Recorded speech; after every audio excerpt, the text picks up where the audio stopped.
Hello and welcome to Audio Biography, the podcast, where we talk about the music that changed our lives and yours.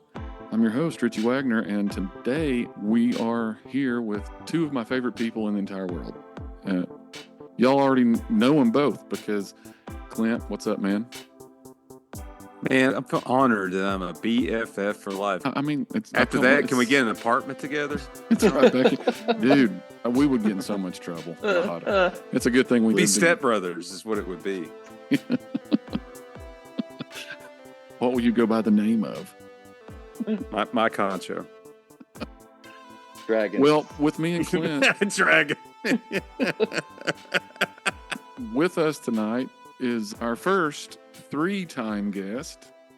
What? Yep. Yeah, Andrew Scotchie's with us. This is his third time on, and he's going to join us for 1977. What's up, Andrew? Hey, man. Thank you guys so much for having me on the episode. This is one of my favorite years in music. That's why whenever you mentioned it, I hounded you. I was like, let me know. I'll do it. I'll be on. Here we are. So I'm excited, man. You guys Yeah, me too. It's going to be fun. So 1977, this is another tough year to pick some albums. And it's going to be very interesting when we get to me and Clint's picks. I'm so glad Andrew's here with us because thankfully we get to talk about more than just a few albums because Clint and I apparently share a brain. But you knew that already. Yeah. Before we get started, though, for those of you who don't know Andrew, he is first and foremost one of my best friends in the world, but he is also an amazing singer, songwriter, guitarist, just all around amazing musician. Go back in the list. Early on, me and him did one together, like at where you lived at the time. And we talked about kind of your influences and things like that. And so this is kind of continuation of that. And then you came on later with Clint and I think, yeah, Clint, you were on the second time with us. It was like 2020 or 2021. Yeah. It was the height of all the craziness. Yeah. So anyway, what we're going to do is we're going to let Andrew and, we'll sort of prod it along ourselves, but we're going to sprinkle some Andrew into this. Oh, no. We're going to talk about what's going on with Andrew and what's happening, what's new, what's coming up, where you can find him, things like that. So anyway, with that said, we're going to go ahead and dive into these records. As we customarily do when we have a guest, Andrew, you'll go third. Okay. So you can kind of feel the flow. There's not a lot of flow. Clint and I do the best that we can, but we're not professionals or anything. We're just like some dudes hanging out talking about music. David Byrne. Oh yeah, okay. I think last time I had Clint lead it off, and I went second, so I'm going to lead off this time. And my first record, number 5, my order this time is the order. So I am going to start with Elvis Costello, My Aim is True. Now, got to tell you, I'm 5 years old in 1977. I listened to a lot of music because of my parents. We did not listen to Elvis Costello. I didn't really learn about him until sometime in the 80s. He had a few videos on MTV, and I didn't like it. Couldn't stand his voice. It was weird. It wasn't Def Leppard. It wasn't Duran Duran. It was weird. This is his debut album, the big one here. We'll talk about it. So I was like, let's just see what I missed out on. And Clint, you and I talk about that a lot, like with certain bands and Roxy Music being one for you. Like, oh my God, how did I miss this? So I go back and I start listening to Declan McManus, which is his real name, which is way better than Elvis Costello, right? Declan, come on. There's not a lot of Declans in America. No, there's really not. Probably lots of them across the pond, though.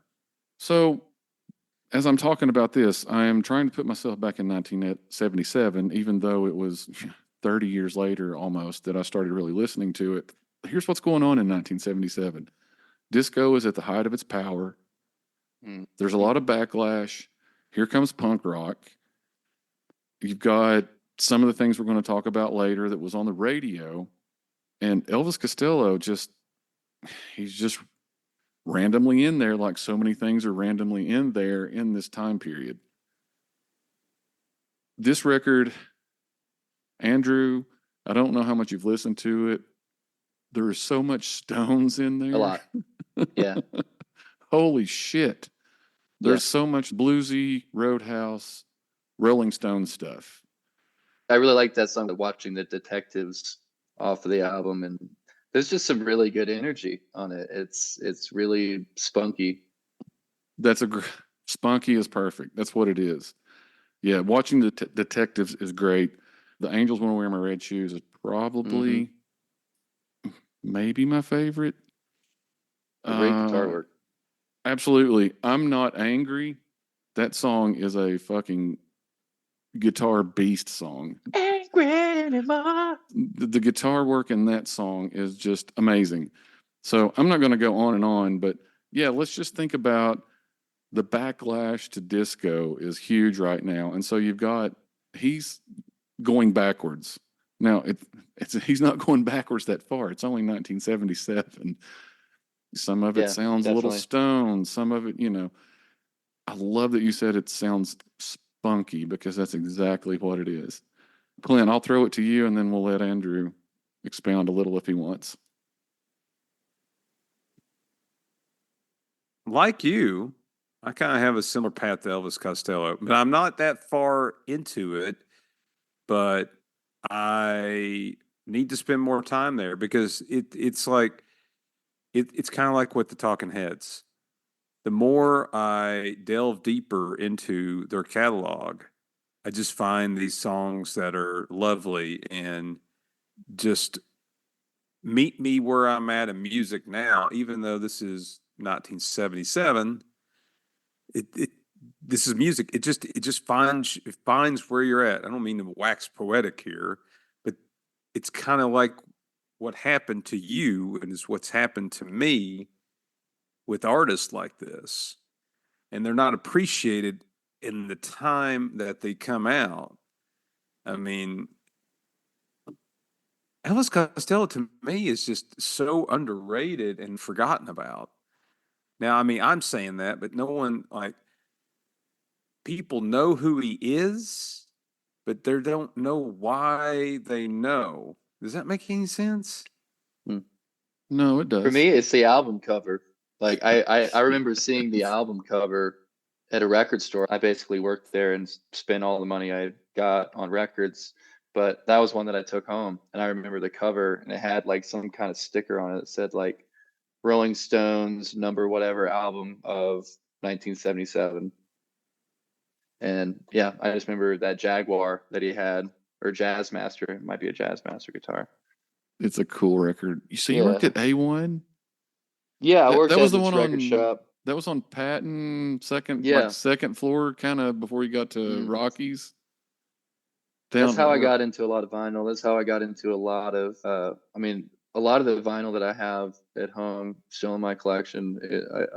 I got there. That's great. I've bought records there. Yeah, way back. Yeah, no, I think the album's, I think it's special because, it comes out in this year we're talking about where, Rich, you said like disco is, people are starting to sniff it out and be like, this is kind of lame. This is kind of fabricated, but it's still very much so popular. I mean, this is Saturday Night Fever came out in 1977, and, which is nuts because it's the same year that all these amazing punk rock albums came out, like Nevermind the Bollocks and Young, Loud, and Snotty, and Television's Marquee Moon, if I'm not mistaken, right? Yeah, Clash debut.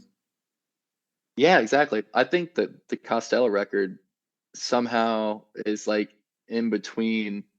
It's got a really special place in between like mainstream rock and roll. I mean, there's a couple songs on there kind of have like a reggae backbeat. Yeah, it's a really unique album for the times, for sure. Yeah, as we go through this list, it's weird, like the breadth of styles in 1977 that were either very popular or very great. This record didn't spin off any hits, but it's better than probably 90% of all hits from this year, possibly. I mean, Alan was on. Yeah, that's one of the big ones. Yeah, that's probably the big one. I think, yeah, I'm trying to remember the story. Like he wrote it for like some kind of record executive or something like that to try to sweeten her up or something. Or maybe it was a different name and he changed it. I don't know. Yeah, I'd have to look up my behind the notes on song. this one are Allison, obviously. Yeah. And I think that that's one of the things that this year has is timeless songs. The albums are very impactful, but there's just so many hit songs to talk about. You know, I think that all the records that come from each of our lists, I think that they all have great songs. Absolutely. Speaking of great songs, Clint, what's your number 5 album? Number 5, Slow Hand by Eric Clapton. I went back and forth with this pick. I had a lot of OLIs or outside looking in, trying to get to this number 5 spot. Wait, did you just give us like a corporate OLI thing there? Oh, I just completely stole that from Dan Le Batard's show. Oh, okay. All right, OLI. I thought maybe it was I thought it yeah. was some kind of corporate thing. God, no. This is not circle back or, let's Checking in. check in. Oh, that's a good one, Andrew. That's my favorite to use. That's a good one. Touch Hey, just checking in. base. Yeah. Touch base. Oh, if you get a meeting notice from your boss and it just says discussion, you're probably it's a good chance you're in deep shit, but maybe not. Maybe it's a good thing, but most of the time it's not usually positive news. Okay, we're gonna stop this. Go ahead. Who's Eric Clapton? Tell me about Eric Clapton. Oh man, I hope there's not people in the current generation, Andrew, that are saying these things. Eric Clapton. Go ahead. A lot of guitar players that like have any kind of blues, rock and roll influence. You know, like one of the things that people come up and say is, "Oh, you must love Eric Clapton." But I don't know about this album. I don't like. I couldn't pick out. I think I know one song that's on the album. I want to say "Cocaine." Okay, that's what starts the album. Sure. Okay. Beyond that, I don't know. All right, Andrew. Here's a quiz. Pop quiz. If you went to any high school or middle school dance, what song are they going to play? Love Hurts. Well, that's Nazareth. That's my wait. my Are you singing a Scotchie song? right there. And that's A more song appropriate. by Eric Clapton. By Eric Clapton. Which song by Eric Clapton are they going to play? One Tonight. Oh my God, you're right. You look wonderful. Do you know how many times? All right, flashback. Story time. 8th grade dance, Colonial Heights Middle School. I'm wearing a silk shirt, which was a bad choice. Why were silk shirts a thing? Don't answer that. Just think about it. They feel so good it. on your nipples. Was it actually silk, or are we talking rayon here? Because rayon was big in the 90s. You just called me out. It was kind of like silk. Well, it was. I don't know what it was, man. I don't have that shirt anymore. It's like economy silk. Is that what somebody that didn't have a lot, trailer park silk right there. Worms did not make rayon. But I heard that song a great deal many times that night. And there was one girl that I really wanted to ask to dance, but I just could never get the courage to do it. And I don't know, like I have no reason to play that moment back in my mind or think about it, but I do. Dude, Why is that? How much anxiety and emotion did you have in that moment though? It was intense. That's why, and it marks you. Yeah. I was waiting for you to be like, and now she's my wife. Nope. That would have been a great story, but no. The song was playing though. They played it so many times, man. Yeah. So many. And that was the theme of the dance, I think, which was a lot better than my senior prom. And the song for that was My Heart Will Go On by Celine Dion. Oh, yeah. And I just want to end it if I hear that again. Near, far. All right. Now, the next song on the album, I have a story for it. I'll make it quick, but I remember, let's go back to high school, 1 year after the Wonderful Tonight debacle. It's like fall of my freshman year at Sullivan South High School, which is no longer a high school. Sad. It's now a middle school, I think. they gave us the day off. It was like homecoming week or something, and like you got the afternoon off, so the weather was nice. You just went down to the stadium. There was live music, and it was just kind of a band, just playing. But they were playing, and I already knew Eric Clapton. I kind of, grew up listening. Eric Clapton's one of those classic rock artists that is so easily accessible, right?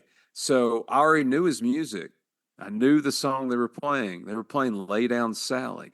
When I hear Lay Down Sally, it's a really good memory. It takes me back. I'm coming down to the track and I'm walking to the field house and there's the band set up and they're all just grooving to this song. And it's like one of my first experiences. Well, I had already been to my first concert, but it's just, so I had an affinity for live music. But I always think of that. I mean, I don't even know if they were really any good, but they sounded good to me that day.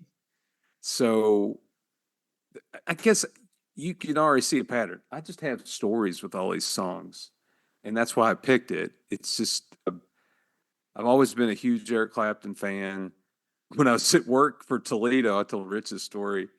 My company's based at Toledo, and I went into a record store, awesome record store. I forget the name of it, but they also had some used CDs. I was really excited just to find 24 Nights, the double live album on CD for like $5. I'm like, yes, please and thank you. All right, I'm going to stop talking. I want to hear what y'all have to say about that. I'll just say these days, the biggest thing that I think about this album is Jesus Christ, I don't ever want to play Cocaine or Wonderful Tonight live again because we played both of those for 15 years. I just think of the And Starsky and Hutch movie because of cocaine in that yes, sequence when they're like rolling around busting people. it was always fun to play those songs because my dad is he plays more like David Gilmour, but a Clapton song, he can so mimic it. And it just sounds great. I've got great memories of playing those two songs with my dad, but God, I don't want to play them anymore ever again. I'm done with them. Lay Down Sally is one of those songs that I remember from childhood. I don't remember Cocaine or Wonderful Tonight from it being a kid, but Lay Down Sally was on the radio all the time. So yeah, that one's burned into my memory. Second side of this record, not the best, but I understand why you picked it because you have stories, and that's important. Yeah, the chorus, and I mean, it's a pretty decent song. Yeah, but yeah, I get it. I mean, the rest of it, take it or leave it. Andrew, Man, one of my first lows was Cream, as far as power trio. And so whenever I think of Clapton, I always think of Cream. I never really think of him as a solo artist. So whenever I saw this on the list, I was like, okay, well, I need to do some research. And yeah, can't deny those tear jerkers, I agree with you on the Cream thing, like Badge. God, Yeah. what a great song.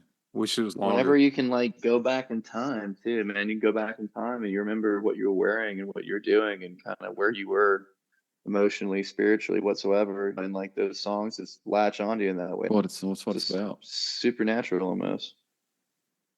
I feel like you wrote a song about it. It's like rock and roll it'll set your soul free. It'll salve the soul. All right. Dude, I still haven't recorded that freaking song, and we're gonna go in the studio in September, and I swear to God, I'm gonna record it. Wait, that's right. You haven't recorded that song. We never recorded it. It's been a part of the set for like 10 years. I swear to God, I'm recording it, and we're finally gonna put it out. You heard it here, folks. He's gonna record it.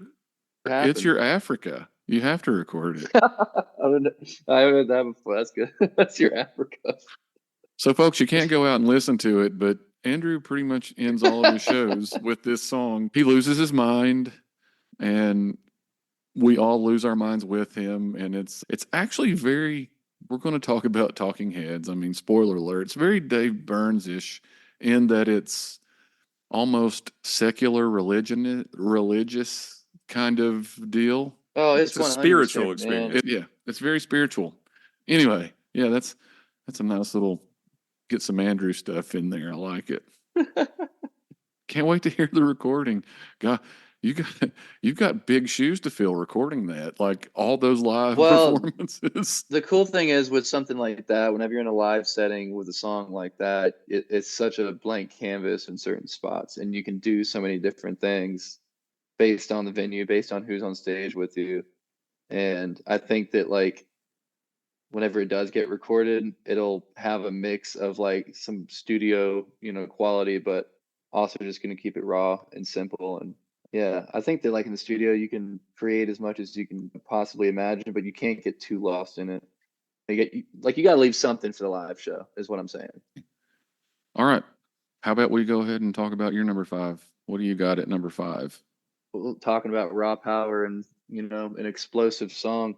My fifth album. So we're going from the bottom here. AC/DC, Let There Be Rock. And I don't know, man. AC/DC is just part of my 4. Angus Young it's like my spirit animal in many ways. I remember getting into the guitar and just Angus Young was like this caricature of a human being, of a musician. He was so animated, and he had the spirit. He had that high energy. Whenever you're a kid in school and you're bouncing off the walls, you don't know what to do with your energy, and you see a guy like that holding the guitar and going nuts, you're like, that's my guy. And I was very much obsessed with the simplicity of the riffs, how powerful they were. I remember learning TNT, and which isn't on this album, but I remember hearing it in Tony Hawk's Pro Skater 4, which is huge in my generation because it turned so many of us on to punk, ska, classic rock, really definitive hip hop. And I remember TNT was one of the tracks, and it was like the lead track in the game. And my mom got me a live album by AC/DC. I'm trying to remember the name of it. I want to say it was like 1992 AC/DC live from Donington. I think it was. Donington. Yeah, and it's just so raw. And Brian Johnson's voice is just sounds like he's swallowing razor blades. It's so, oh yeah, it's so cathartic. And so that's kind of where my love started. And I think this album, to me, is the most, Let There Be Rock is the most punk rock AC/DC album ever. The guitars are fuzzy, really overdriven, dog eat dog. That is just, I think that's just quintessential AC/DC. A whole lot of Rosie. I mean, just like these hooks for days.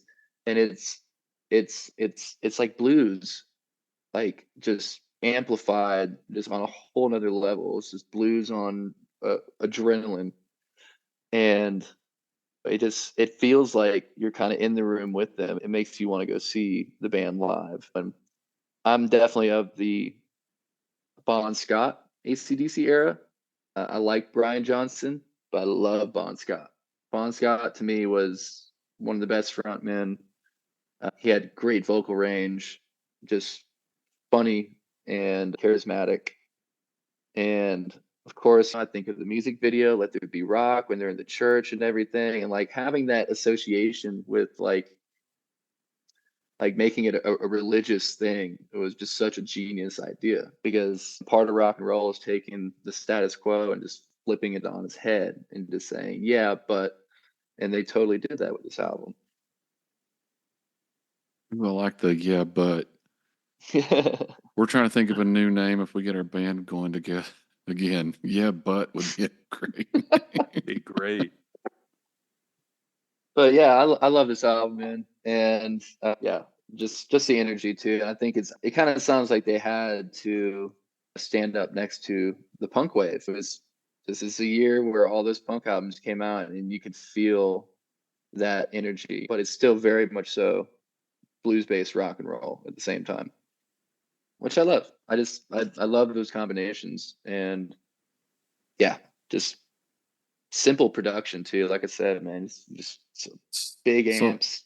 There's not a lot of complicated stuff going on. No, I just had an epiphany. You've got a lot of Bon Scott in you and a lot of Angus Young in you, like both of them. So you much. Can tell that both of them are important to you. I love AC/DC. Yeah. our band, we played a lot of AC/DC. I wish we'd have done a whole lot of Rosie, but we didn't. And, my dad and my brother always said that I was the Malcolm Young of our band, like not flashy, but always there, you know. And I'm like, man, that's totally a compliment. A whole lot of Rosie, though. Always wanted to do it. There's a friend of mine. He was a little older than me. Like, he graduated the year before I was a freshman. His name's Gary Bortz, local guy. He's been in bands since like the 80s here in town. He's not now, but this was a song that he always did. But Gary's one of those musician polymath kind of guys. He can sing, he can play guitar, he can play bass, he can play keys, he can play drums. He was our fill-in drummer, and he's really just a singer guitar player. But we ever needed a drummer, I'm like, I'm going to call Gary. I always think of him when I think of this song, and I need to call him, tell him, I shout him out, and go, well, come listen to this. I mean, I talked about you, but just a good guy. No, this is Let There Be Rock is just such a cool song, and the video too. I mean, it's just so cool. Like you Bad said, Boy Boogie is another great song off the record. yeah. I mean, Angus Young, I think it is one of the greatest for taking the pentatonic scale on the guitar and somehow keeping it really interesting. Yeah. Yeah. You get plenty of musicians like, oh, it sounds all the same. It sounds the same, which I think can be said with plenty of bands. But Of course. there's a brand. Like AC/DC has a brand, and you know it, you love it, and this was like their stamp and biggest statement, I think. And I love Highway to Hell. I'm torn between this one and Highway to Hell. Honestly, I can't decide. You just said, Andrew, you said that a lot of musicians, they poo-poo AC/DC because they say it sounds all the same. In my opinion, though, their early stuff is more nuanced and different. I think maybe later in their career, and a lot of bands do this. I mean, because they're not as hungry anymore. Or they're not striving. They're not trying to stretch themselves. Maybe their later material does sound more the same. Mm. I mean, yeah, they have a sound because they're a band. Every band creates their own sound. Like this album, and you mentioned Highway to Hell. There's some really different sounding songs in there. And I'll even say that about Back in Black, too. I'm with you on Bon Scott. More dynamic of a front man. And it's a shame that he was a complete mess. Yeah. A Whole Lot of Rosie, all-time banger. Love that song. For sure. For sure. All right. Any more thoughts on Let There Be Rock? I just love AC/DC so much. I'm glad that every time I listen to AC/DC, I feel like I'm 12 years old. I also had Let There Be Rock on cassette in high school, and I about blew the speakers in my little Ford Explorer listening to that album, man. Just blew it up. Love it. I think every kid has an AC/DC story. Like my biggest one, it's not on this record, but I remember sitting in my friend's closet with the door closed, listening on a cassette recorder, the long rectangular ones where you could like record things, but it had like one speaker, listening to Big Balls because we didn't want our parents to know that we were, and then listening to Hell's Bells, and because our parents were going to be mad. It was an easy way to be rebellious, right? Without getting into any trouble. They had a very goofy side to them too with Bon Scott that I think, Absolutely. Brian Johnson just doesn't. I mean, it's just not in him. If you look back at some of the early TV appearances, Bon Scott is wearing these funny outfits. He's dressing in drag for one of them, which was super revolutionary for a rock frontman at the time. And just, they were just weird and funny, and they embraced it. Yeah. Well, speaking of weird and funny, we'll go to my number 4. Also, Clint's number 4. We're going with the Talking Heads 77. Everyone in the world, if they pay attention to rock and roll music or punk rock or alternative or anything, knows the song Psycho Killer. And of course, it's on this record. It's towards the end of the record, which is weird the ordering of the songs is so weird to me on this record. It's one of the reasons I have such a tough time with it. But after you listen for a while, it makes sense. Clint and I, back in September, went to see Stop Making Sense when they re-released it into the theaters. And it starts with David Byrne walking on stage with a boombox and an acoustic guitar, and he starts with Psycho Killer. Here's what I think is so amazing about this record. So they got together, the three of them, David, Chris, and Tina, about 75-ish, and started kind of playing CBGBs and all that kind of stuff. And then they record their debut album in 1977, and they're already the Talking Heads immediately. Like, ready made. When I listen to this record or any Talking Heads record, and I will live and die on this hill, you have to listen to their records in totality. It's super important. Like, you have to listen to all of it, not because necessarily everything fits or it's like concept or anything like that. The reason you have to do it is because when you get to the end, you're going to feel pretty fucking good. It's just that kind of music to me.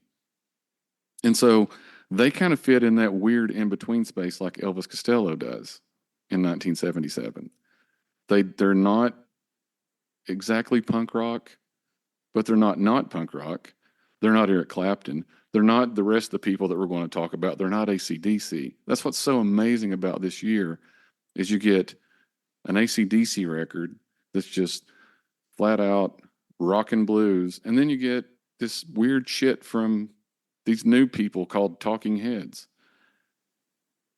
I love all the songs on the record. That's why originally it wasn't in my top 5, because I was like, oh man, I can't leave this record out. I can't leave this one out. And I'm thinking, but this is a record that you want to listen to every single song, Rich. So why are you not putting in your list? It's just, and there are some Talking Heads records that I don't necessarily feel that way about. But the first few, you got to listen to them all. Clint, you're chomping at the bit, and this is your number 4 too. So I'm not gonna just soliloquy here. You go ahead. I mean, as much as I love Talking Heads, I'm just surprised that this is number 4. But I'm not going to bury the lead. I mean, there's all-time great albums that we're going to talk about for this episode. But you nailed it right out of the gate. Most bands, it takes them a few albums to find their sound. I think another band, though, that came out of the gates is Pearl Jam. And they came out to find their sound, and then they evolved it album to album. And I would say Radiohead did that for the most part.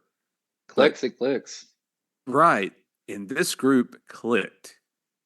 They were bought all into the eclectic sound, and it does make you happy. And this is an album you overlook because, yes, we've heard Psycho Killer a million times, and every time I hear it, I listen to it. I mean, if I heard it just on listening to satellite radio, I'm going to stop and listen to it because it's that great of a song, and I never get tired of it. I never get tired of that. I actually love the live version almost more because I have a mental picture of the boombox and him tapping his foot and him just doing crazy shit on stage because he's David Byrne. Yes, you could overlook the album, but go back and listen to it. It's just like discovering something totally foreign, totally new that most people haven't discovered. What's the instrument in the background that you'd hear, like the Caribbean or the islands or something? The steel pan. You hear that in the background. I'm like, what is this? My note on that song is, I feel good. Yeah. I mean, I'm listening to it now as I'm talking.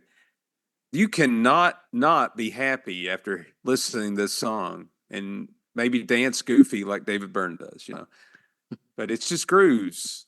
Yeah. Dude, I'm kind of in the dark on this one, man. Whenever I saw this pop up, I feel like I understand the Talking Heads as far as their place in pop, alternative, just overall pop culture history. Like I feel like I understand their place. I've never been a massive fan, but I need to check this album because I don't know, but maybe 2 songs off of it, and I Feel in the Dark. I want to interject something though, Andrew. It's kind of Yeah. funny that you say that. The last time we recorded a podcast with you, the three of us, you brought up Remain in Light and how much you love that album. And Remain in Light? yes. Yes, the album that has a Cross-Eyed and Painless, it has the Great Curve, it has Once in a Lifetime. I've thought I remember you talking about how much you love that album. That's crazy. I don't know. And What so the fuck? after that, I'm like, okay, I haven't listened to that album, and I mean that changed me. It really did. I'm not just telling you that, man. That's what I was teetering on the cliff of Talking Heads, and I just fell over. Yeah. And then the second part of that was Rich and I. He like pulled up Stop Making Sense on YouTube or something. Yeah. And we watched, and I saw that it was kind of grainy, and then it wasn't the greatest. Well, no, actually, it was pretty decent. It was okay. Recording of it. But I was like seeing it live. It's like, oh wow. Yeah, man. I think that another thing with that band, I think that they had a lot of new wave, and that's one thing I think we'll see with a lot of albums that maybe aren't on our list that we're talking about, but this is kind of when you start to see the seeds of new wave pop get planted. And Blondie's around at this time, and they were hanging out together at CBGB's in the late 70s. That's what I think of when I think of Talking Heads. Like I think of them as a new wave band, or just like a weird pop rock band. But I'm still in the dark. Just on the subject of David Byrne, there's a great album he did it with Andy Clark, St. Vincent, and Something Giant. Love This Giant, I believe it's the name of it. If you haven't listened to that album, check it out. I agree. All right, well, that was me and Clint's number 4, and we love Talking Heads, and we're going to talk about them pretty much every year they have an album, most likely. So, Andrew, you're number 4. Richie's holding a Mother's Finest album called Another Mother Further. And, oh man, this record coming in at 33 minutes, exactly 33 minutes. This is Mother's Finest third studio album. And debatably the one that really put them on the map, the song that they are still touring all over the world, and you'll see it pop up on their Instagram stories. Baby Love is the banger of the album. It was the one that got them a lot of radio airplay, got them into the circuit, and they are the pioneers, or at least the masters, at what I would call hard funk. And this band just rides this amazing combo so well. And we're talking about stories here. The very first time I went to a big concert with my dad was 2003 at the Little John Coliseum in Clemson, South Carolina. And we were there to see 38 Special and Leonard Skinner. Well, we get there, and there's something called a yard band. I'm 10 years old. I have no idea. This is all new to me. I'm just like taking it all in, mind being melted constantly. And the yard band was Mother's freaking Finest, man. And they were playing this little pop-up stage, and I'll never forget, the power kept going out. And I just remember watching the bass player, and every time the power would go out, his head keep bobbing. He just wouldn't stop. And then it come back on. And my dad was just so excited. I remember just him be like, "Oh my God, Mother's Finest is here." And yeah, man, the guitar player, Moses, one of my favorite guitar players. It's really raunchy rock and roll, but there is a funk and there's almost some disco influence on some of their stuff, and some gospel influence. The singer, Sweet Baby Jean, amazing pipes. The harmony work with her, the bass player, and just such a good album. The core of that band is still together, which is amazing. There is a singer, musician that used to live in Asheville. Her name's April Bennett, April B. She is on tour with them as one of the backup singers. So nice little Asheville to Mother's Finest connection there. But I love this band. I don't think that I would be the guitar player stylistically that I am. I don't think I would appreciate the the heavenly combination of funk and rock and roll, because that's what I push the hardest in my brand whenever it comes to a full band show. It's like we're rock and roll, funk infused rock and roll, whatever. And yeah, I can't say enough about this band. I love telling people about this band too because they have a great catalog. There's a live album from 1990 that is huge. It's just it sounds so good, and they're just all incredible players. So, first of all, it's cool that your first concert experience was Mother's Finest with your dad, Yeah. because this is my dad's copy. Oh, that's an Yeah. original. Yeah, that's my dad's Hell copy yeah. that Oh, I that's inherited. beautiful. Now, he was a big fan too. And all right, story time. So, when I met Andrew a little more than 8 years ago, Sherry and I were trying to figure out what we were going to do for our anniversary. And we saw that there was this thing in Nashville called Wing Wars. I was like, oh, that looks cool. We can go eat some wings and like, oh, you can, all the beer you can drink and whatnot. And then I was like, what's the entertainment?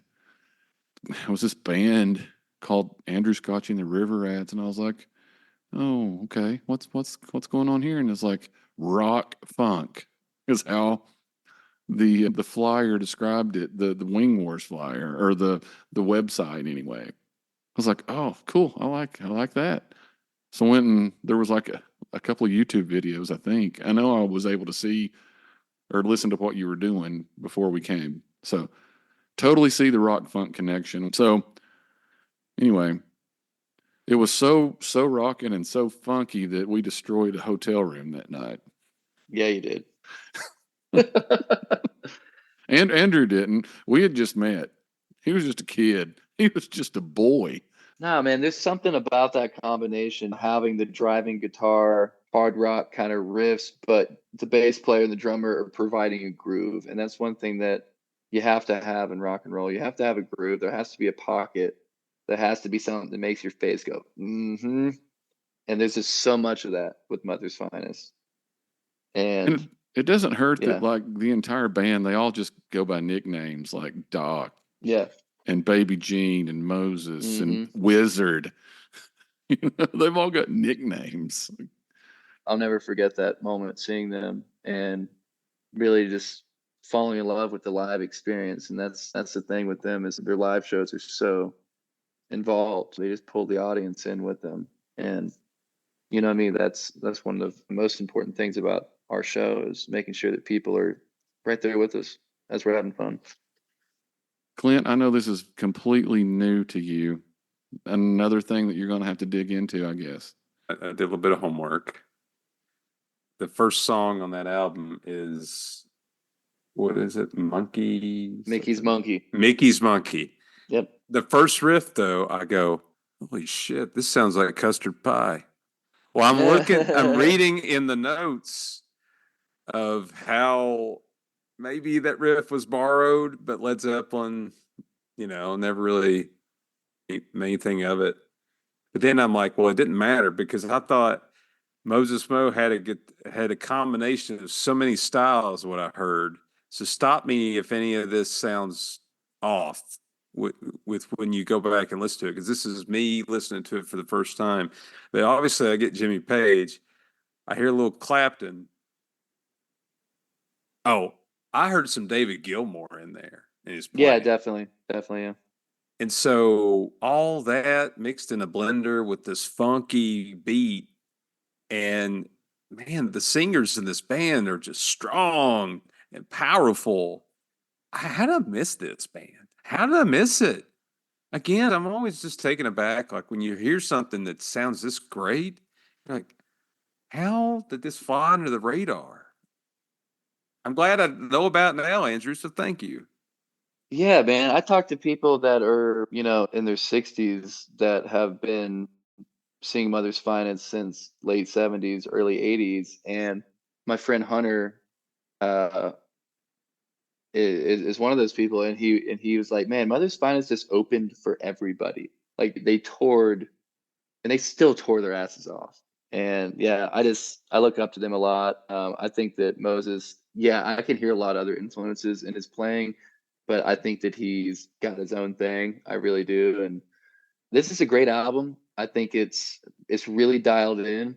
I encourage people to check out the live album, and I believe that was 78 or 79, and it's amazing. The live version of Baby Love, I still remember going down Biltmore Avenue in Asheville, and I had that on tape, and it was one that my dad made. It had his handwriting. He said, "Mother's finest live." I remember listening to that, and just some of the things that the band was doing. It's the way that they were driving, and some of these ways that they were playing with each other. I had never heard that before. And as I got into the scene playing around here in Asheville, because we have a very strong funk rock thing in Asheville. I'm not exactly sure how it came to be as strong that it is, but getting to grow up and getting to learn more and actually be able to play some of these things that you're hearing is just a dream come true. And yeah, good songs, and they're simple songs about love and about heartache and trying to be a human. All right. Well, we'll move to the number 3 picks. I think we ought to go the opposite of raunchy. This is for number 3. What do we got for number 3? That's pretty much the opposite of raunchy. So me and Clint both have The Stranger by Billy Joel. Oh, yeah. First thing I'm going to do is tell a quick story, and it's an Andrew story. So I don't know, it's like 2017, 18, 19, I don't know. Probably 19. My birthday. And Andrew's playing in Johnson City at, what's it? Willow Tree. The Willow Tree. Yeah, man. First time I got to hear Stepping Stone by Andrew I remember Scotchie. that show very well. Yeah, so so it wasn't recorded yet, and they were still playing around with it, and he played it, and I went fucking bonkers over it, and he finally recorded it. Thank God. Amazing song. Check it out. It's on all the stuff on the internet. Stepping Stone, Andrew Scotchie. Anyway, after the show was over, we're hanging out, and I mentioned it's my birthday, and we're going across the street to Clint. What is the pool hall across in downtown? Oh, Chucky's. They're having karaoke whiskey. though. Oh boy. Too much whiskey. And I was like, Too Andrew, much. come over, have a shot of whiskey with me for my birthday. 2 or 3. Yeah, well, that shot that turned into like a few. I'm like, Andrew, I just signed us up for karaoke. Come on, let's go. Andrew has never done karaoke at this point. I was nervous as hell. And the song that we did was Only the Good Die Young. Oh, Mhm. Which is just freaking amazing. We rocked that shit, dude. We That totally was, I mean, we I love easily that. top 5 karaoke experiences in Johnson City. Yeah, I love that song. I'd rather laugh with the sinners than cry with the saints. I mean, he knew what he was doing there. It's just a good line. It's super simple. Anyway, this record, you've heard him, Moving Out, Just the Way You Are, She's Always a Woman, The Stranger, the title track, Only the Good Die Young, Scenes from an Italian Restaurant. This is, God, it's hard with Billy Joel because you've got this and you've got Glass Houses. And to me, you've also got the Nylon Curtain. I mean, and these are kind of all together for a few years here. I mean, he is really killing it right now. I'm 5 years old. It's 1977. I'm listening to the radio a lot in the car with my parents.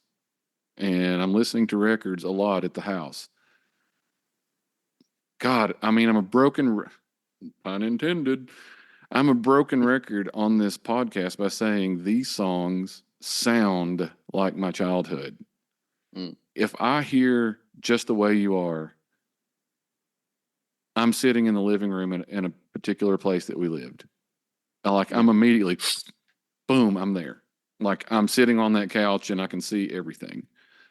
That song in particular, I don't know why, but it's that one. the reason I picked this is because it's a part of my life. It was a part of my life as a kid. I've got the great story with Andrew on that now. I mean, this record could have been number one for me this year. Like this record makes me. I always say my childhood was not great and was not easy, but the music always made it better. Mhm. And this is one of those records. So I'll throw it to you now, Clint, because it is also your number 3. You guys have Yeah. this. Oh yeah, you guys have like this. I love it. It's exactly the same. Oh, you guys should move in together. We talked about getting an apartment. We decided that was a bad idea. You know what we should do, Clint? We can't move in together, but maybe we should like go in together and get a classic Cadillac. Oh, nice. You ought to know by now. Oh. My first Billy Joel experience is the Greatest Hits album. I don't remember if it was on cassette or CD, but my Uncle Mark had that, and that was my first listening experience to that. And once I had my own copy, it was in heavy rotation. I listened to Billy Joel so much. It's kind of funny. I told this story once that when Fool in the Rain come on the radio, I thought that was Billy Joel. I didn't even know who Led Zeppelin was. It sounds like a Billy Joel song almost. It kind of does. I can see that. Yeah. I mean, this album is good from top to bottom. I mean, I can't really add any more, and they're all fantastic songs. I can think back to some old brown headphones that he had hooked up to his stereo. A lot of brown, a lot of yellow. Yeah. Maybe a little orange. No, there was no orange. It was brown and tan. But yeah, all timer. And I'm surprised it's only 3, but Again, you'll see why. I'm a little in the dark on this one. I'm not gonna lie. There's probably about 3 songs that I can actually be like, yes, I've heard that. But it could be one of those albums from this era where I'm like, oh, I know that song. I just couldn't name it. You know what I mean? probably. I think this one, as far as the vibe, I think it falls into that feel good 70s rock. Like that's if I had to name a playlist, that's what I would put under feel good 70s rock. Yeah, and just to like put a tag on what I was saying about all the ways that this album means something to me, like I'm a big old schmoopy when it comes to my wife. Just I love her to death. Schmoopy, schmoopy, schmoopy. Oh yeah. And so I've got I made a Spotify playlist for her because mixtapes and Just the Way You Are and She's Always a Woman and those songs really make me think about her. This is 1977. This is 47 years ago. And those songs still mean something in my current relationship. So, I mean, the dude knows how to write a song, okay? He just does. He can write some songs, and it's just one of those records, man. I can remember it from when I was a kid, like literally when it was out. So, as we move forward in these years, and me and Clint have talked about this, and God, this list won't hit your childhood for a long time because you're just a baby. But as we move more forward, like these records were actually, I knew about them, a lot of them in real time, and that's fun to talk about. Like the stuff that you heard, you knew it, you heard it when it was fresh. Yeah. And this is one of those for me. That always makes an album so much more closer to the heart, I think. And it makes it more of a cultural event, too, because you associate it to what's going on in the world, socially, politically, whatever. Yeah. And how it's a reflection of that. Oh, Vienna's on this record. I forgot about that's such a good song. Yeah, Andrew, you got to listen to this record. Great, because tomorrow I've got a 2-hour drive with my little brother. We're going to Elkin, North Carolina for a show. There's 9 songs on it. 6 of them were singles. 5 of them were singles. 7 of them could have been. It's one of those. Yeah. And the ones that weren't even singles, like Vienna and Scenes from an Italian Restaurant, are as good or better than some of the ones that were hits. Anyway. All right, that's our number 3, me and you, Clint. we're just going to keep doing this, I guess. And Andrew was just there to break up the monotony. Thank God. Actually, his next pick, Andrew's number 3. Mwah, chef's kiss on this one. I tried to dig a little bit, man, and this next band was very close to my heart because my dad played Dreamboat Annie growing up. I remember him playing that in the car until like my ears hurt. Like he would blast Dreamboat Annie. And I'm talking about none other than Heart. And legendary band, you know, the album that came out in 77 is Little Queen. If I'm not mistaken, it's the follow-up to Dreamboat Annie. Oh, I'm looking. Let's go. Magazine was the same year too, but was that like an EP or something? I Yeah, don't think. that's not a full-length It's not album. like It's weird. yeah. There's like the live cut or two, Yeah, it's like one of but those weird in between. You're right. the And it's fact that that really came out the same year as this album is incredible. They were working their ass off, and I want to say Dreamboat Annie was 75. It's 1975. So that put them, that cemented them, you know, into rock and roll royalty. And I love Hard for many reasons, but first and foremost, it's two sisters, two women in the industry that did a lot for women in the industry in general, especially when it came to stereotypes with guitar playing.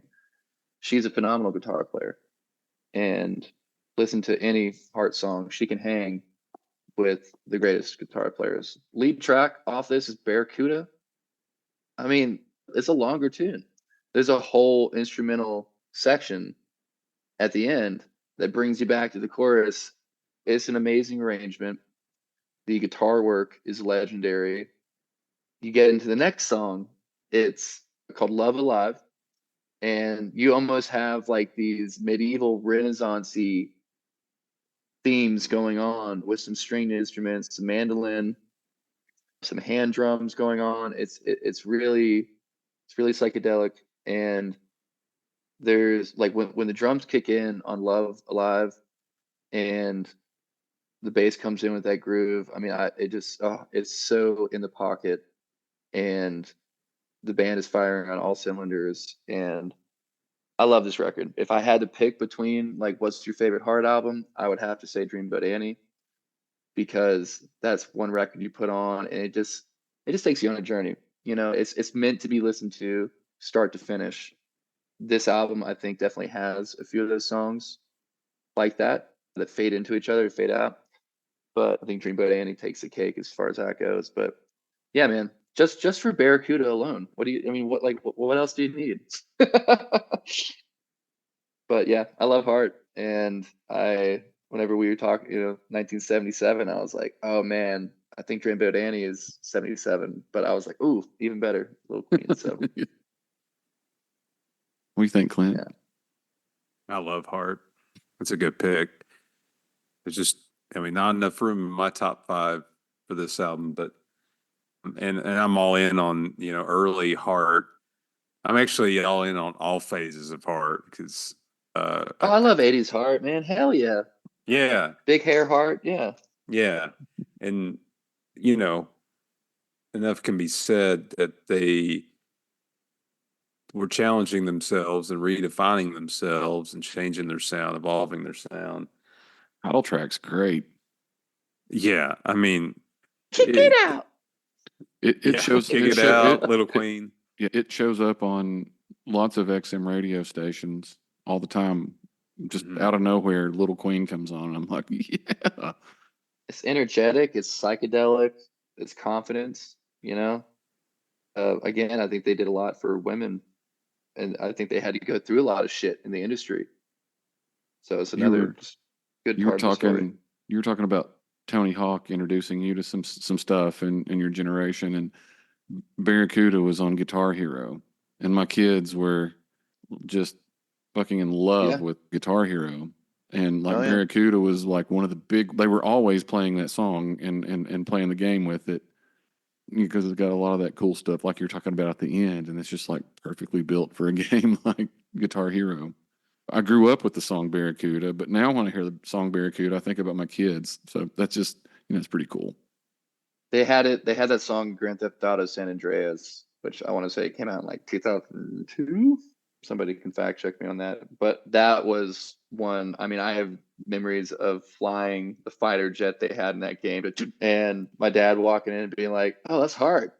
I definitely remember some of these songs finding their way back into video games, and my dad being like, "What?" Getting to revisit the classics, and it just goes to show that a timeless song will stick around. I've discovered so many bands that way too, Andrew. I remember that's the first time I heard "Hold the Line" by Toto.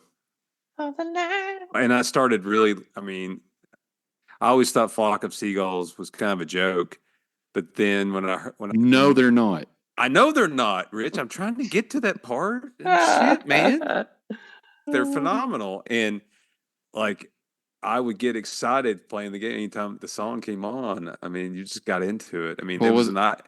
What was the song? Space Age Love Song, maybe? That's a good one. It is, but it was Iran. Oh, okay. Oh yeah, Vice City. They had that in Vice City. Yeah. And yeah, honestly, the Grand Theft Auto games turned me on to a lot of classic. I know, Rock and roll. like not like real wholesome themes in the game playing itself. Hey, but you got some good music. It was a good music. Yeah, Damn I right. mean, Damn they it. were the best at franchise games of like incorporating good music while you play, and it was like a whole new experience. That's how I learned about the 80s, really, was playing Grand Theft Auto Vice City. That's how you painted an entire decade with neon pink and fake hair and guitar riffs. Pretty cool. Any more thoughts on the Sisters Wilson? I want to go see them live. I really want to see them live. They're on Martha, I've been tour. talking about. They're going I on know. tour. Cheap tricks with them too. I love Hearts so much, and just God, the guitar playing is so inspiring. That's all I got to say. Okay, so number 2, me and Clint also share that one. So I'm going to let him go first on it this time. Twinsies. I'm going to let you go first on our number 2. It is your podcast. It's ours. It's not just mine. I know. I always give you credit for that. Let's go with "Rumors" by Fleetwood Mac at the number 2 spot. Yeah. God So almighty, Let's honey. go. I know, I've been so waiting for let's this, just- man. Let's just stop for a second. God Where do we almighty. start? So just wait. What in the world could be better than this album? I mean, this is, 1 and 2 are interchangeable for me. and it was a tough decision. Yeah. But okay, so we'll get to number 1. We need to give this album its due. Yeah. And I'm going to do a terrible job of it because I can throw all the cliche terms, great, groundbreaking, phenomenal. None of those words do it justice. Words don't do this album justice. Yeah. I can't tell you how many times I've listened to the album all the way through. I can't even put a number. I can't even ballpark it. There's something about every song on here that I love. Some of the lesser known songs, they might be more known to big Fleetwood Mac fans, but Secondhand News and Never Going Back Again, not hits. I don't think Secondhand News was a hit. Neither. And it wasn't a single. Nope. Was The Chain a single? No. Yes. Yeah. No, sorry, it was. Okay. But it not was, here. all right. It was in England. Yeah, it was in Europe, but it was not here. Fun. And those are the 3 songs that I give them all equal credit. I mean, I put it up there with Dreams and Don't Stop and Go Your Own Way and You Make Love and Fun. Those are the big hits from this album that people know. People know Gold Dust Woman, I think, in part because Hole covered it in the 90s. Oh, I got to Covered it. hear that now. Oh my God. I got to I hear It's that. not bad. didn't. I I'm gotta hear pretty it too. sure it was Hole.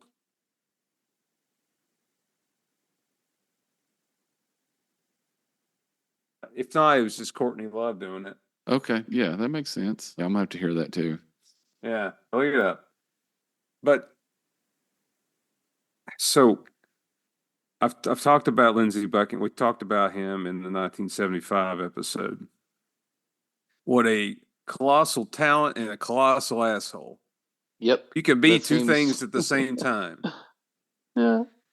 But it goes without saying about Stevie Nicks.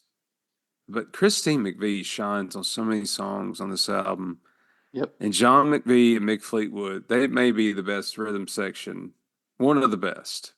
Did you know that Werewolves of London by Warren Zevon, do you know who plays bass and drums on that song? I'm gonna guess. Oh, I'm gonna guess it's those two guys. There you right go. on. Wow. No, I didn't know that. I bought this at a Half Price Books. It's a chain here in Columbus, Cincinnati. $5. I can enjoy some Warren Zevon. But yeah, I was just looking through the liner notes and saw it. I'm like, what the hell? Really? That's Anyway, awesome. I don't know. I just can't.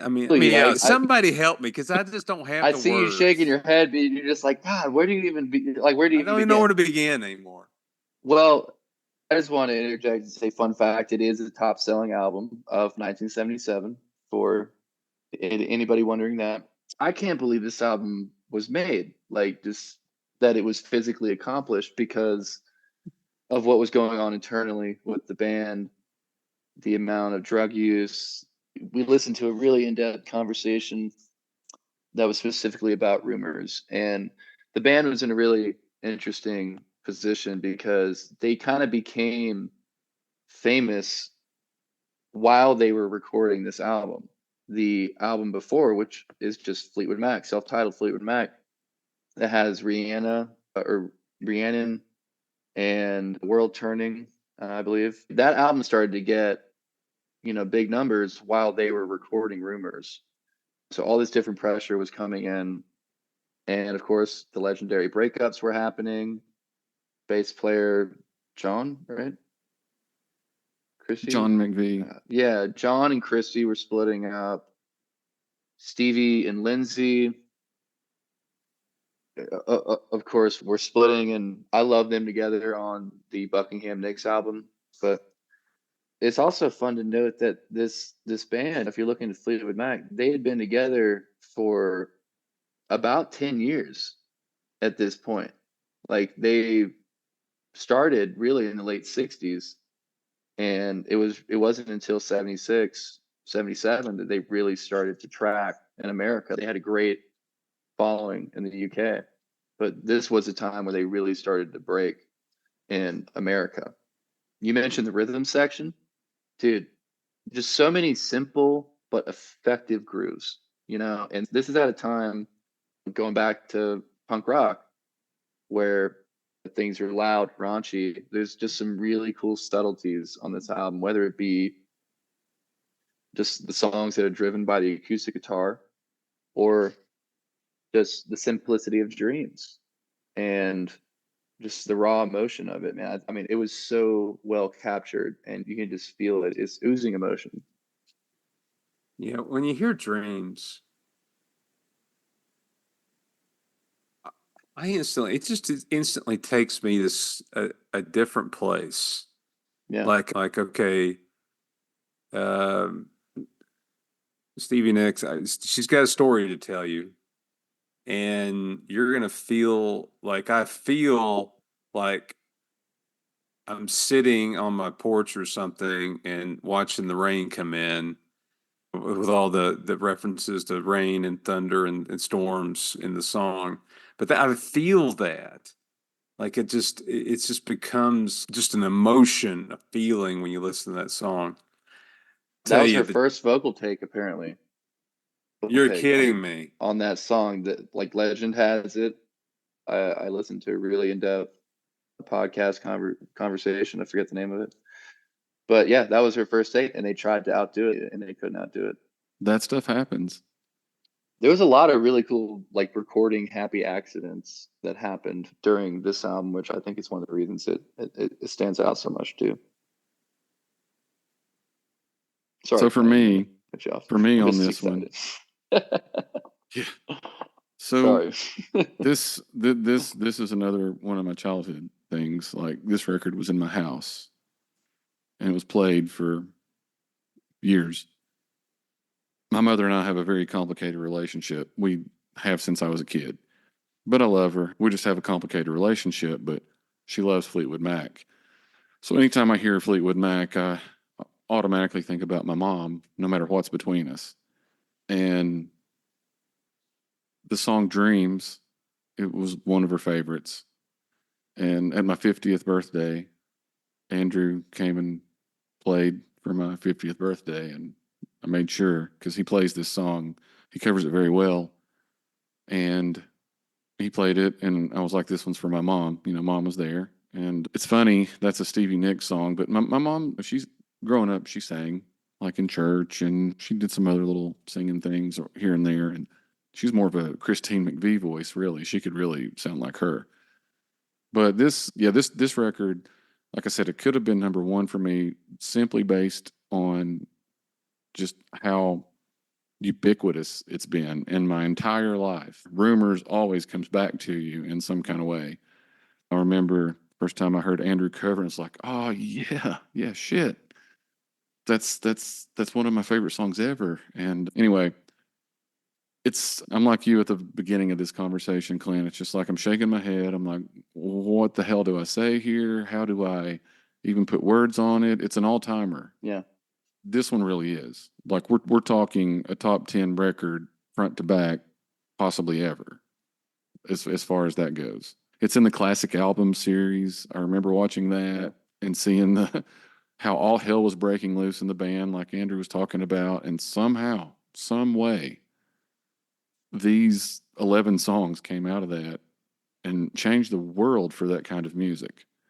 Like everything, whether you want to call it soft rock or I don't know what you call it, feel good. It's not really feel good. Not a lot of good feelings in some of these songs, but they still make you like, I don't know.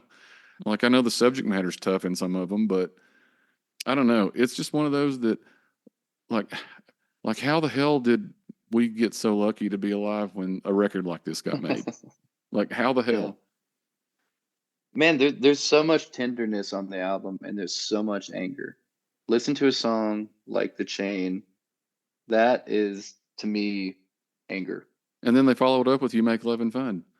Exactly. And she's writing that about somebody that she's with as she's going through the breakup, It's not even with the about bass the player. dude. It's not about like imagine that. Like It's not even about the dude. You have so many raw emotions flying around, and thank God that they stuck with it and didn't just give up. I love that record so much. Was it Mick Fleetwood though that she was? It was Mick Fleetwood, right? I need like a whiteboard to like draw lines to like everybody. Well, I like a mean, Venn I diagram think or something. I think they were all with each other at some point. It's the meme from Always Sunny in Philadelphia. Yeah, I think it was Mick Fleetwood though. I do think so. Yikes! Dude, you have a lot of hooks on this record. I had to learn almost all of Rumors. I had the pleasure of learning almost the entire record. And the band and I went to Steamboat Springs, Colorado in February. And the second night that we were at this venue, Old Town Pub, we did a Fleetwood Mac tribute. And just the amount of people that immediately start singing to these songs. I mean, anthemic is a word that I would use. Go Your Own Way, Dreams, The Chain, and how you can deliver them with such intensity, and you can pull back the reins at the same time and really soften it up. I'll always think of The Chain, Dreams, Go Your Own Way. It's such a good record. I love how so much of this connects back to you and your music career. Like this whole from the beginning of the conversation. I'm so glad that there's so many connections between what you're doing and what you've heard and what's out there. The album, man, it educated me recently, because having to do, I've never been a naturally gifted harmony singer, somebody that is. Logan Fritz, for example, he's got it on lock. I have to listen to something a few times to really find the harmony. And when we were learning The Chain and Go Your Own Way and Don't Stop Thinking About Tomorrow, McKinney, who's playing bass and singing, working through those harmonies was very educating, and it was like working on strengthening a muscle, and it was a challenge at times too. And yeah, again, I think it's cool how there's an amazing production on this album, but it's not overproduced. Like when you really think about it, it's pretty stripped compared to the prog rock and the heavy metal or the hard rock, the punk rock that was coming out at this time. It's a very, I wouldn't say bare, but it's simplistic at times. And think about how powerful the chain is and how stripped down that song is. But it's That still bass line, doo, dude. doo, doo, doo, doo, Oh my doo, God. doo, doo. Yeah. So many hooks, so many riffs on that album. Yeah. I'm just gonna keep shaking my head and I let you mean, we talk. could do an entire episode We on could. rumors, you We know. could. Maybe one day we'll start a series called Greatest Records Ever. I don't know. Well, we'll just quit shaking our heads and let you talk about your number 2. Number 2, Book of Dreams, Steve Miller Band. And my notes, the first thing that I wrote down under this is that 70s show that I watched almost every day after school when it was coming on. That was your happy days. And I also wrote down Essential 70s because of some of the synthesizer and arpeggios going on, like all those little trippy moments that happen in between the tracks on the album. And it's also one of those albums that have a lot of bass or a lot of roots in the blues. The Stake is very much so just bouncing off of a blues scale on the guitar. Yeah, Steve Miller, man. I think of my dad growing up. He definitely played a lot of Steve Miller. Hard to like classic rock and not know a Steve Miller song or two. This one I think is really psychedelic and also just groovy. The track Sacrifice on the album, that groove between the bass and the drummer is phenomenal. There's definitely some funky moments going on. There's a track I really like called My Own Space. And I think of high school. With this record, and I think of things not making sense, but just having a feeling to hang on, and to power through. And like you were saying earlier, you always had the safety of music. You always had the safety of these albums, and this was definitely one of those albums. It was a safe place. I would fall asleep to it. I remember putting it on, and I'd fall asleep to it. And the last track, "Babes in the Wood," is going back to Little Queen. There's some similarities here. There's like some kind of weird Renaissance-y kind of, circusy vibes. Like it's really, I'm trying to find the right words Yeah, to like describe it's it. in But some kind of weird, like medieval mode and stuff. medieval, yeah, it's very medieval. Yeah, I love this record. I love the artwork. I particularly love the artwork. I remember taking the cover, a screenshot of the cover, and sending it to somebody that did a logo for us, a guy named Josh Levy. I was like, this is one to check out, some AC/DCs. Like I sent him all these 70s covers to check out because that's the decade that I identify with the most, for sure. You're definitely an old soul. Yeah. Yeah, for sure. I just, when I think of this, we've been working so hard. Swingtown, just, you want to talk about a song that if I'm not feeling good, that's a surefire way to make me feel better. Yeah. So much good in there. Jetliner, God. I mean, the hits on here are amazing. No. It's Big Old Jet had light on. Is that what you thought when you were a kid? Big old jet had a light on. Like CCR, my little brother growing up, he used to go, "There's a bathroom on the right." Exactly. My brother thought that the song Eminence Front by The Who, he thought they were saying, "Living in a box." Living in a box. I'm sure that I had some too. I just can't think of them. We've all done it. What do you think? I know that Clint's a pretty. I like Steve Miller. You're a pretty big Steve Miller Band, fan. I just want to talk about his music. I found Steve Miller Band in high school, and I had a buddy. Well, it's complicated. You know what? This was complicated. He was sometimes a buddy, but sometimes not a friend. Frenemy. But it was a friend of me. That's right. Yeah. Or frenemy, brother, enemy. No, I like frenemy. Yeah. We all had him. His name's Matt. Oh, yeah. Definitely.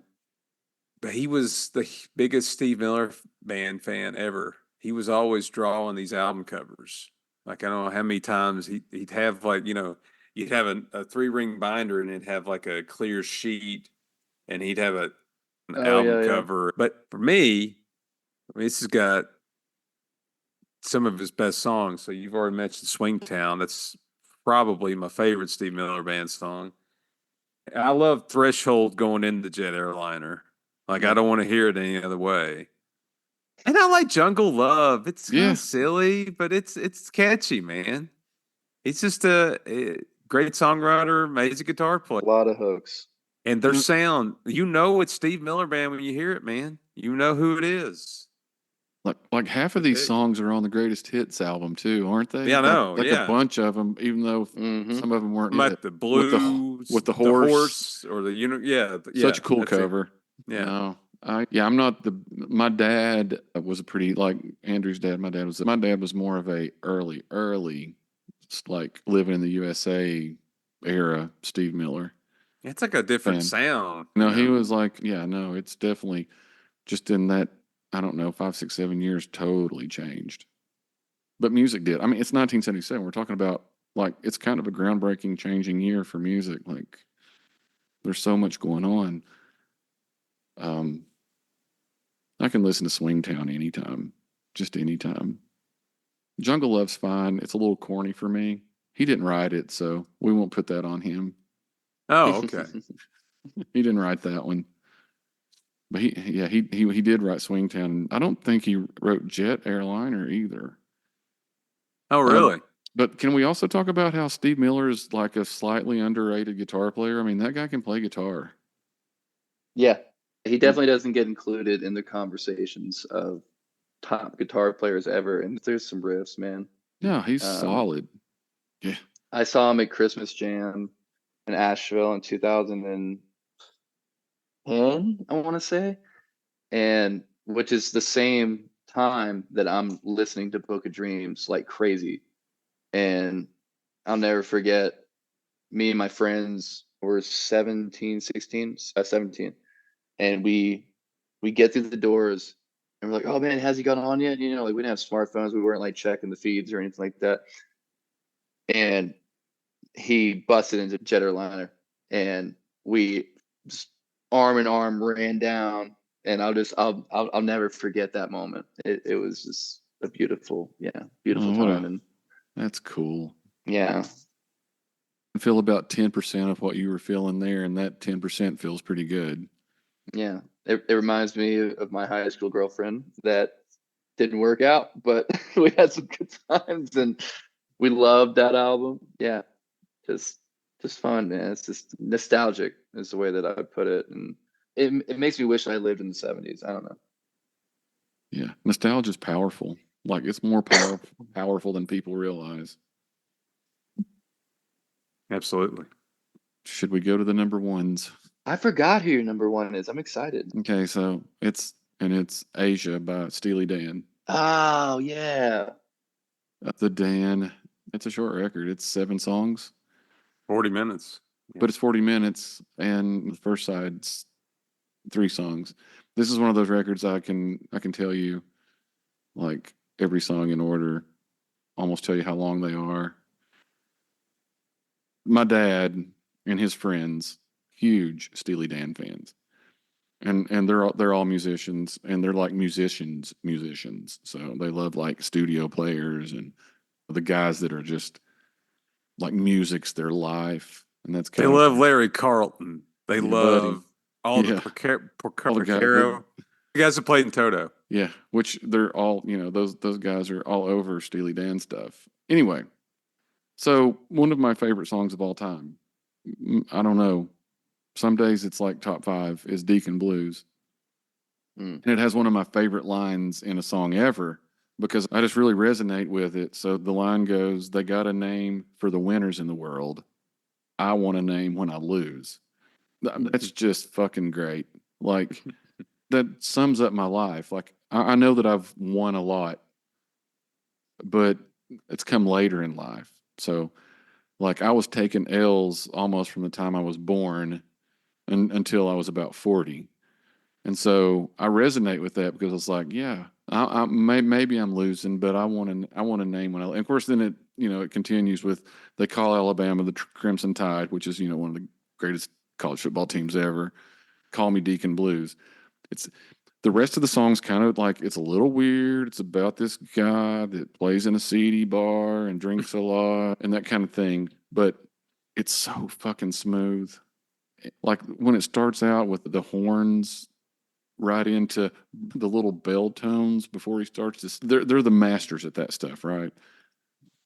But this album is more than that song. It starts with Black Cow, which is just such a cool, funky song. It got sampled by this rap group, Lord Tariq and Peter Guns, and it was really funny. I was watching. This is one of the classic album series, and so it's those classic album series. It's like they're in the studio and they're at the mixing board with the original tapes and stuff. And so they're like sliding parts in and out and like isolating things and talking about it. And they start with Black Cow. And Donald Fagen's like, he's like, yeah, you remember when those rap goes and he starts doing like the hook of the rap sample. He's like singing along with it. And and I was just like, that's so great because Donald Fagen is such a curmudgeon, but he was cool with that. And I don't know, it made me have a little more affection for him because no, he's one of those guys, like kind of like a Lindsey Buckingham. We'll excuse your assholery because you're so good. Yeah. I mentioned that classic albums. The first time I saw it was at my dad's friend's house, and this was probably sometime in the 2000s. His name's David Burton, drummer, and he passed away not too long after. And he was younger than my dad. It was like he passed in his 50s. And we would go over there and hang out, and he had a studio, and like he would play some stuff for us that he was recording of other people and that sort of thing. And we went over there that night, and he was like, hey, y'all got to watch this. I got this DVD. It's Steely Dan, Asia. He was like all hyped about it. The whole way through it, just like he's so excited, and like they'll say something, it's like he's pointing at the TV, and he's just like he's so excited. And this man was like he was more like an uncle than my actual uncles. And he made like Clint, the reason I care so much about your kids Mhm. and what's going on with your kids and how your kids are doing is because of David Burton. Because I want to be the kind of friend to my friends that cares that much about their kids. I can never, ever, ever not listen to or think about this album without thinking about him. And like, I miss him so much. Like, he was one of the best dudes in the world. And, like the way he passed, it didn't have to happen and all that. But just this record, it's super produced, but it's tasteful. But like, it's just one of those. It's like Rumors. You start it up, you play it, and it's all good stuff, start to finish. So Yeah. So I really appreciate that story, and I appreciate what you said there about my kids. I referred Yeah. to you the other day as Uncle Richie, and both my kids said he's not really our uncle. I'm like, well, no, but he's as close to an uncle as you have. So Beautiful. yeah, so appreciate that. The reason this album is number one, and I would say it is only supplanted Fleetwood Mac in recent, maybe in the past year or so. But how I used to play like the chain and just get absorbed into the second half of that song and just be totally pumped up, just totally smitten by that part.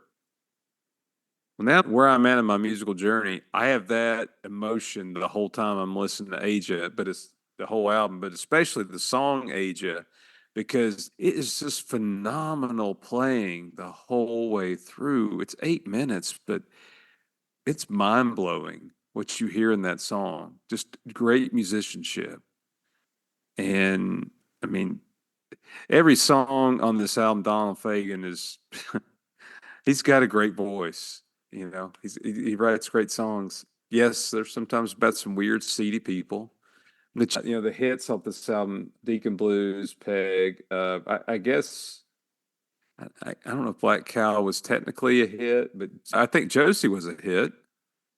And that one seems underrated to me. But Home at Last and I Got the News are the other songs that we haven't talked about. It all fits together. This puzzle all fits together. It's a masterpiece. I will never.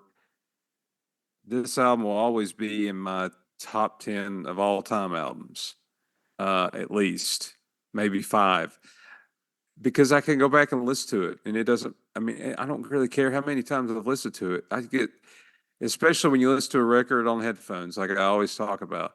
You pick up on something different, or something else just pops out at you that you weren't really paying attention to before. And this album still does that for me. And Michael McDonald and Timothy B. Schmidt sing background vocals all over it. I mean, you know what? You know never what go this wrong. world needs more Michael McDonald is showing up. Well, as long as it's not that Motown DVD. I don't want Because that if Yama be there. If I hear Yamo be there one more time, I'm going to Yamo burn this place to the ground. Right, exactly. Hello, that's the first thing I think of when I hear the word or name Michael McDonald. If you need to cleanse that out of your palate, Andrew, just listen to the Minute by Minute album by Doobie Brothers, and then you'll think differently. Okay. All right, now I interrupted you. Go ahead. No, I was just gonna say I love Steely Dan. Every time I think of Steely Dan, I immediately think of Can't Buy a Thrill. Can't Buy a Thrill? Yeah. Me and you've talked about this. Love that record. That's probably my favorite Steely Dan record. Asia, I don't want to say I'm in the dark about, but there's definitely a few that I've never listened to all the way through. So I'm adding this to the homework list for a band that I really like. I appreciate, especially the guitar playing. Yeah, just fusion too, like the way they're able to put together jazz, funk, rock and roll, psychedelic. It's all there, and they're clearly amazing players. So yeah, I need to do some homework on this one. As far as guitar goes, I mean, this record has Larry Carlton and Denny Diaz and Lee Ritenour. It's got some. They would have people come in and play and go, yeah, no, that's not the sound we want, and they'd get somebody else. Mostly it was Donald Fagen, because super perfectionist. That's where his assholery comes from. But it also, this record also has Bernie Purdy on it, who was one of the greatest drummers ever. Look up the Purdy Shuffle and Deacon Blues. That's kind of what he's doing, and it's one of the reasons why so much R&B and hip hop has that particular beat in it. He created it in the 60s or it's 60s, I think. So yeah, Bernard Purdy, Bernie. He's just one of those drummers you've never heard of that's probably one of the best that's ever played the instrument. I appreciate really good musicianship and then wish that I could be that good. But that's a part of, it's just a part of the Steely Dan. Their whole deal is everything is the best. I have a Steely Dan story, and it's from Can't Buy a Thrill, and it's Dirty Work. I definitely had that quintessential first high school kiss listening to that song. And the line, "Man is out of town." The girl that I was kissing, she definitely had a boyfriend that was not currently in town. Nice. Yeah. Oh my. Yeah, we were at the rock quarry. Oh, that's great. That's fantastic. Yeah. Steve Gadd and Jim Keltner also play drums on this record. They're just these. If you don't know who these guys are, just look this record up on Wikipedia and then go down to personnel and then just start researching some of these people. They play on so many things you've never heard. By the way, Dirty Work and Can't Buy a Thrill, that was on both of our lists for, what's that, 72? 3? Yes. Yeah. Yeah, we that was on our list. Great record. Totally different Oh, yeah. than 1977 Steely Dan. Like they I'm really about to had say a it's very different. metamorphosis. Yeah. Yeah. They really changed over those years and into this more fusion thing that you were talking about. All right, let's go in a whole other direction and talk about your number one, which is a good pick. There's some sadness here too, but yeah, go ahead. It's none other than Street Survivors by Leonard Skinner, the last Leonard Skinner album with the full original lineup. I consider it to be them at their finest. Steve Gaines, who joined the band, and he was kind of revitalizing the band. I love Leonard Skinner for many reasons, probably first and foremost because of Ronnie Van Zant and the way that he writes songs and how his lyrics are really about perseverance and getting through things, and also just about common people. Like he wrote about people that struggled. He wrote about people that were from the streets, and that's why they named it Street Survivors. They were street people, and they grew up hard times, and that's what they wrote about. And my first big concert was Leonard Skinner. I think of my dad a lot when it comes to that band, and just the guitar work. You can't be a guitar player and not appreciate Leonard Skinner. You really can't. People put him in the Southern rock category. I've always thought of them as rock and roll. I never really thought of them as Southern rock and roll. Yeah, I think that Ronnie Van Zant was a good human being. He cared for people and wanted people to do well. But yeah, like you said, there's some sadness attached with this album. I think it came out, I mean, like a month before the plane crash or The something. plane crash was 3 days after it released. Just 3 days. Yeah. You got to keep in mind that Skinner had been grinding it out in the late 60s, early 70s. First album coming out, pronounced Leonard Skinner was 1973. But this is them at their peak writing, their peak performance, and their popularity too. They had really just starting to get internationally known. And I think I read somewhere they were supposed to play Madison Square Gardens. They were about to become one of the biggest rock and roll bands of the late 70s. And I think that would have carried well into the 80s. I think that if they had, there was a ton of drug problems, a lot of drinking going on. But this is also the time, if you look at the band's history, they were starting to get it together. They were starting to clean up, and they were turning a new corner. So it is sad it's hard to talk about because it's such a beautiful thing. They got cut short. I love the guitar work. I love the lyrics. I remember showing my friend Juan growing up how the guitars at the end of That Smell, how they pan from left to right. And I remember just going like this with my finger going and doing that build up, and him hearing that for the first time and no one had pointed that out to him before. And it was one of those times where audio became this physical thing that you could reach out and grab. Yeah. I Never Dreamed, really emotive song about betrayal and about the ups and downs of really any kind of relationship. It doesn't have to be romantic. And I think whenever I was really into this album, I was losing a lot of family members because of my dad's death and just some of the bullshit that surrounded that. And this album really helped me through that. And it was without a doubt the soundtrack of that process. And it was also a way to stay connected with my dad from the other side. But I love this record, and I thought of a few other records before I thought of this one for number one. But after I thought about it, I was like, no other album like for me could be number one. Yeah, I just love the story of Leonard Skinner too. I just love the story and how hard they worked, and yeah. and I agree with you on the guitar work. I mean, Gaines, Collins, and Rosington just. Whew, Yeah, man. Alan Collins, definitely one of the best in the world all time. One of my favorite memories, stories to lighten it a little bit, like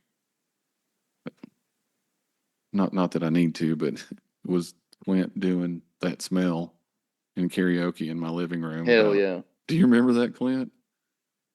Faintly. Faintly. That sounds about right. Maybe.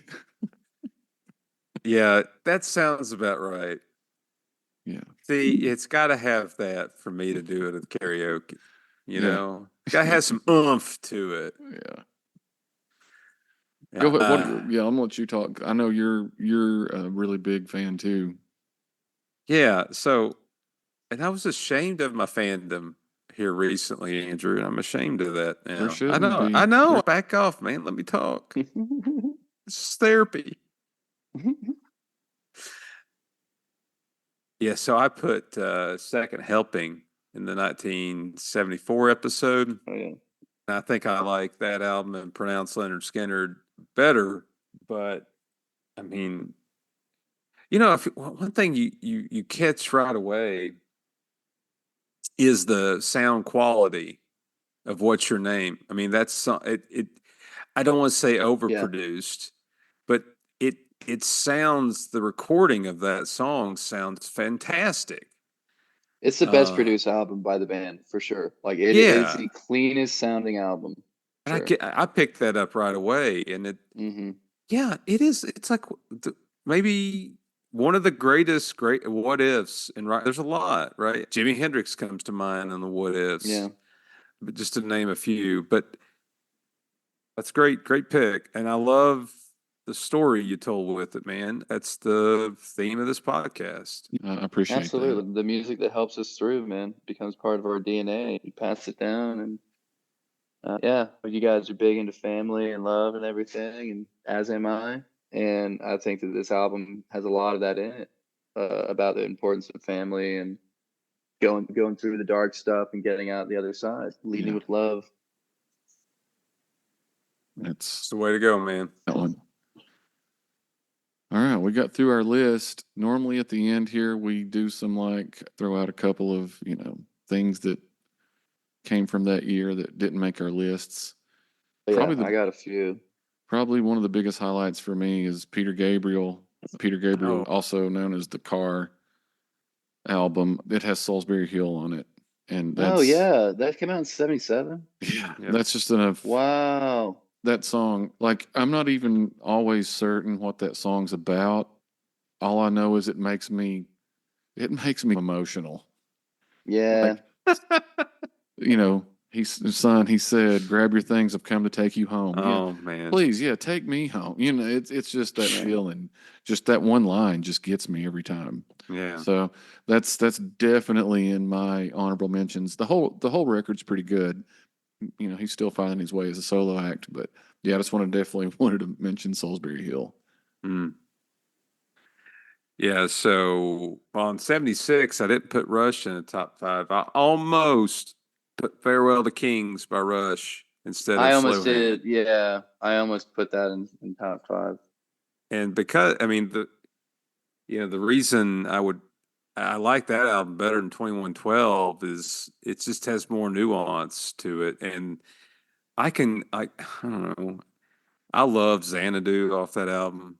I think it's a long song, but it's man, there's just so many great parts of that song. The guitar work is phenomenal. And then it's their first hit on that album, Closer to the Heart. Oh my gosh, "We Will Rock You." I mean, it's like one of the most well-known stadium chants anthems of all time. Exactly. But that's where we are in this list. It's just there's too much great music to Yeah. sort through. Running on Empty by Jackson Brown. That's a really good What? record. Oh Yeah. my god, that was '77. Damn, Yeah. I didn't know that either. Grand Illusion by Styx. That's actually a really good record. That almost made my list too. I mean, I was early on, that was number 5, but Heroes, David Bowie. yeah, Oh, David yeah. Bowie. Yeah, you've covered that song, right, Andrew? We did Lazarus. That's right. Lazarus. Yeah. Which The was amazing. potential. Yeah, it's so damn sad. That was Yeah. so hard to record. Yeah. I was depressed for days. Oh, God. I could hear you do it. I Um, guess I could hear you doing Heroes. That's when that song came on. I went to Martha's work and they couldn't figure out how to get the stereo in the front half of the building. to work, and I jiggled some things and pressed a couple buttons, and then "We Could Be Heroes" came on. And I was like, yes, thank you very much. I'm torn as far as like honorable mention. So I'm just gonna do two and break the rules. No, Never as mind many the as you want. Bollocks. Never mind the Bollocks, Sex Pistols, and the Dead Boys, Young, Loud, and Snotty. I would say, as far as songwriting, I would lean towards the Dead Boys, Young, Loud, and Snotty. But never mind the Bollocks, I think it's just a cultural stepping stone towards what would eventually become new wave punk. And it just marked a time where people paid attention to punk rock in the mainstream for the very first time. There's so many great punk rock albums that came out. The Blank Generation, Richard Hell, The Damned, Television, Marquee Moon, I think it's called, right? The guitar riffs on that, man, there was some Wilco-y things going on. But yeah, those are a few that I wrote down. And I also found the number one song from 1977. Have you seen this? Have you heard about this? I don't know. It's going to be really corny, right? Yeah. Any guesses? Oh, is it disco? No. No? Okay. It blew my mind. It was probably like their only hit ever. It's Tonight. Tonight's the Night. Rod Stewart. Holy shit. It's the number one song. It's going to be all right.